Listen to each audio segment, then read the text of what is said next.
You're watching Eye on Africa here on France 24. I'm Julia Kim. These are the headlines on the continent. Former Malian dictator Moussa Traoré is laid to rest. Members of the military junta among those present at his state funeral. Traoré died earlier this week at the age of 83. A Cameroon appeals court upholds the life sentences for 10 anglophone separatists. They were sentenced last August on charges including secession and terrorism. And xenophobia against African and Asian foreigners in South Africa is routine and sometimes lethal. This according to a report from Human Rights Watch. Our correspondent is in Cape Town, standing by with the latest. But first, a state funeral has been held for former Malian dictator Moussa Traoré. It was attended by the head of the ruling military junta and other ex-leaders. Traoré died on Tuesday at the age of 83 in the capital Bamako. He seized power in a coup and ruled with an iron fist for 22 years before being ousted himself in 1991. Russian diplomats were present at the ceremony, but there were none from France or the EU. Mais je tiens encore une fois de plus à présenter mes condoléances à la famille du président, du général Moussa Traoré. Aujourd'hui, on ne commente pas l'homme. Ça viendra plus tard et l'occasion sera certainement donnée. Il faisait son devoir, c'était un officier, un homme d'honneur, un militaire, un musulman. Il était tolérant. Le côté Mogotal, il était tolérant, c'est tout. Chacun a sa façon de voir Moussa Traoré, et ceci appartient à tout le monde. Well, turning now to Cameroon, where 10 anglophone separatists have had their life sentences upheld by an appeals court. Among the defendants is Ayuk Tabe, the leader of the self-declared state of Ambazonia. Their lawyers have called the verdict scandalous, saying their clients had no access to counsel before the appeal. The separatists were sentenced to life in prison last year on charges including secession and terrorism. For the past 3 years, an insurgency has rocked Cameroon's Anglophone regions, leaving hundreds dead. France 24's Regina Sondo is in Yaoundé. The Court of Appeal in the Central region of Cameroon has rejected an appeal from Seseko Ayuk Tabe and co-'s defense team and upheld their life sentences. The defense team said they were not given the opportunity to defend their clients.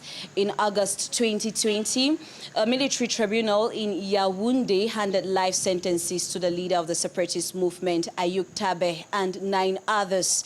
10 days after the court ruling, the 10 separatist leaders lodged an appeal against their convictions. We spoke to the spokespersons of the defense team, Barrister Amungwa Tani, who said the judgment was scandalous and they were going to take the matter to the Supreme Court. We call it a scandal and a scandalous judgment because it lacks the qualities of a judgment.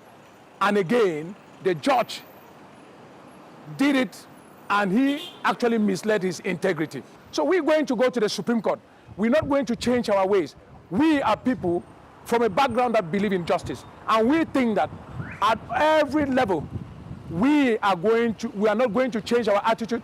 We'll continue to do our best. Seseko Ayuk Tabe is the first self-declared president of Ambazonia, a breakaway state declared on October 2017 in the English-speaking restive regions of Cameroon.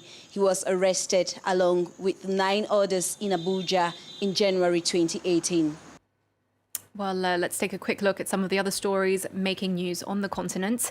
Libyan strongman Khalifa Haftar says he will conditionally lift a blockade on oil fields and ports. They were shut down in January by Haftar and his allies who rule the east of the country. The idea had been to pressure their rivals, the UN-recognized Government of National Accord in Tripoli. But it's led to losses of nearly $10 billion and violent protests over power cuts and petrol shortages. The government in Tripoli says it will set up a new committee to ensure fair distribution of revenues. A Burundian rebel group has claimed responsibility for a recent spate of attacks on security forces. The Red Tabara group said it had killed 28 soldiers and police, 15 militia members, and injured 40. The attacks took place between the country's western and southern provinces. The rebels say it's part of an offensive launched last month against the ruling CNDD-FDD party. This comes a day after a UN report found there'd been no progress on human rights in Burundi despite a change in government. And in a boost for women's rights in Botswana, it's now legal for a wife to own land alongside her husband. Prior to President Masisi's decision, the law had stated that women whose husbands had land couldn't own any themselves. It denied millions of married women, widows, and single mothers access to the land where they lived and worked. Activists have applauded the new amendment, saying it is long overdue. Now, foreign nationals in South Africa suffer routine harassment, violence and discrimination by locals and authorities. The findings from Human Rights Watch singled out African and Asian foreigners. It found that xenophobia remained widespread despite a government plan rolled out last May to combat intolerance.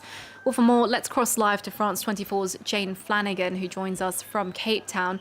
Jane, some pretty alarming findings in this report. Yes, Julia.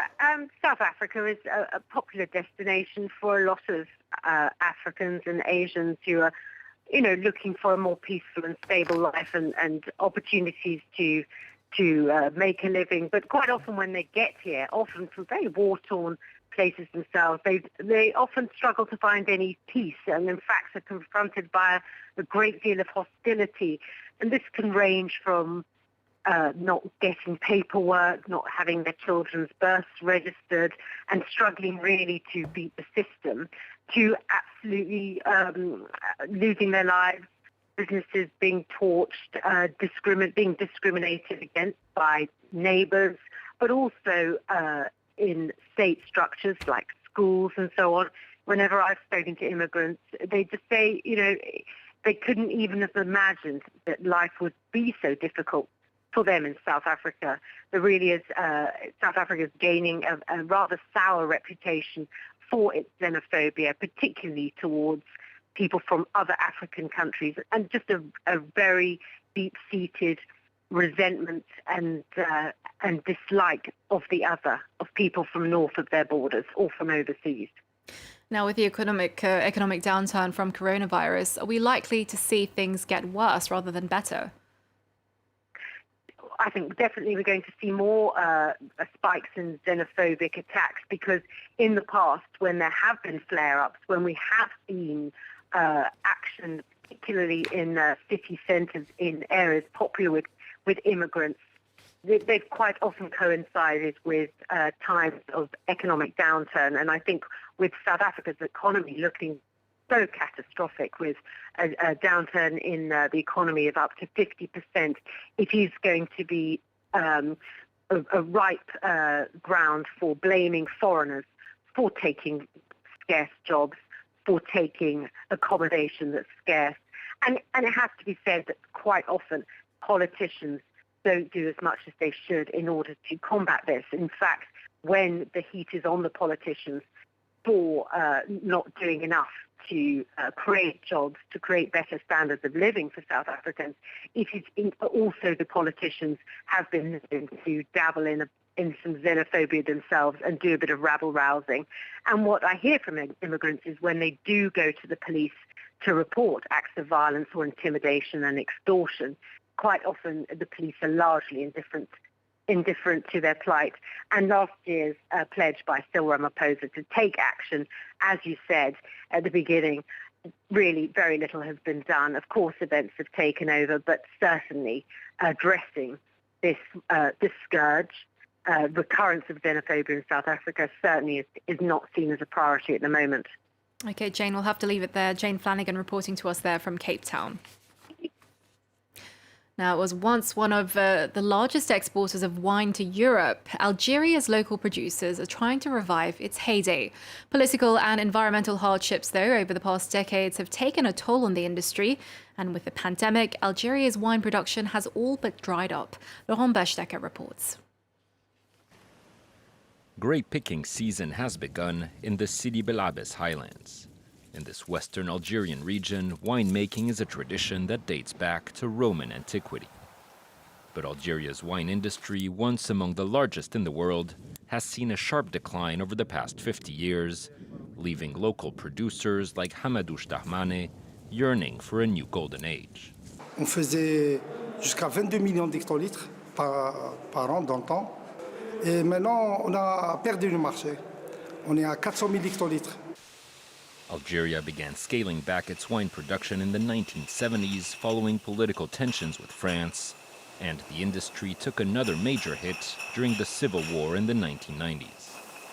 But with soaring temperatures decimating grape yields and a global pandemic which has paralyzed markets and led to a nationwide ban on alcohol sales, 2020 may be the worst year yet for Algerian wine.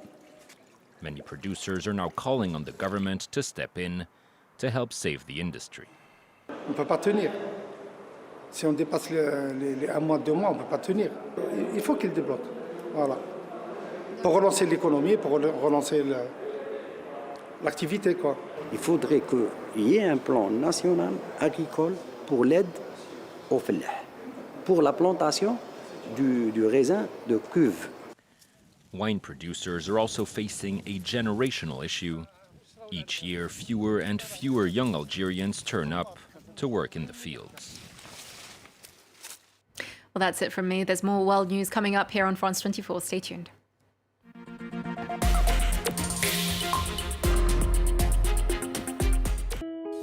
Here at France 24, we're taking a broad outlook by talking about the women who are reshaping our world. En France 24 en español no tenemos temas vedados. Y eso se puede ver en televisión y en todas las plataformas que tenemos en Internet. في فرنسا 24 لا ننسى ونحجز لكم أسبوعياً تذكرة عودة للمدن والمناطق التي كانت في قلب الأحداث قبل أن تدخل في طي النسيان. Claro que tiene algo especial. Somos todos de distintos países y trabajamos con todo el corazón para entregar información en el momento preciso. أخبار سياسية واقتصادية وثقافية وأيضاً رياضية بأعين خبراء رياضيين. هذه هي قناة فرانس 24. Liberté, égalité, actualité.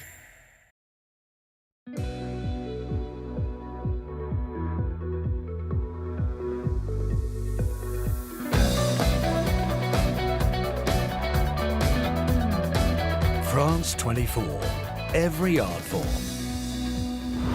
Liberté, égalité, actualité.